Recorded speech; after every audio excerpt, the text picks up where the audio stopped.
Ci sono tante biciclette fuori dalla chiesa di Piazza Giovanni XXIII a Cagliari. Per l'ultimo saluto a Andrea Olla, il professore ecologista, uno dei primi a combattere per portare comunque la cultura della mobilità sostenibile in città. In tanti hanno scelto di ricordarlo come Kevin Bruce legge.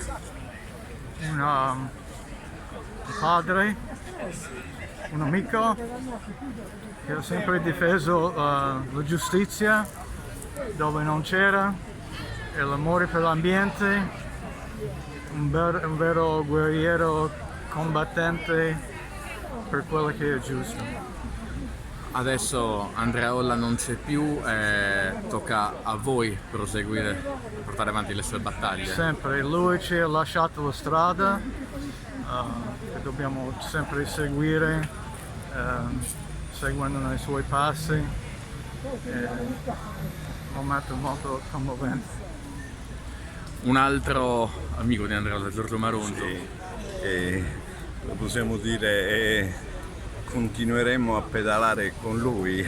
Da quanti anni conosceva lei Andrea? Ma io da 40 anni ho un particolare rapporto col fratello, con Gianni, ma con Andrea ci si incontrava spessissimo perché facevamo salotto all'interno di Sapori di Sardegna, dove si poi discuteva facevate di tutte anche quelle ragioni delle escursioni in sociali, bici. turistiche, certamente. Diciamo che viviamo questa passione un po' tutti da quel tempo che appunto Andrea ha voluto iniziasse, no? E niente, abbiamo altre parole di un grande combattente, come ha detto Kevin, di una persona che ha saputo veramente trascinare tante persone. Oggi se viviamo una realtà che si sviluppa, grazie Andrea, grazie. Cagliari perde una figura importante con Andrea Olla. Eh sì, è una partita che con lui avevamo iniziato nel 94 con la fondazione della città ciclabile. Qualcuno allora, io tra quelli, mi tentavo la città senza auto, ma comunque niente, voglio solo ricordare una cosa che da subito per tanti anni aveva fatto, adesso continueremo a fare. Sui percorsi brevi lui dimostrava che la bicicletta, l'umile bicicletta, fa prima delle 2 tonnellate della macchina.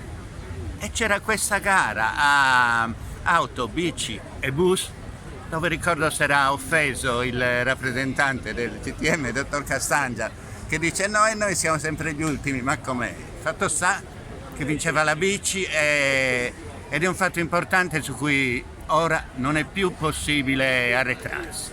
Bisogna costruire sicurezza, bisogna mettere veramente tutte le famiglie, i bambini, i ragazzi in condizioni di andare tranquilli in bici nella città. Anche lei porterà quindi avanti questa battaglia? Assolutamente, come uffici, come amministrazioni, ma soprattutto come Consiglio Comunale e città di Cagliari.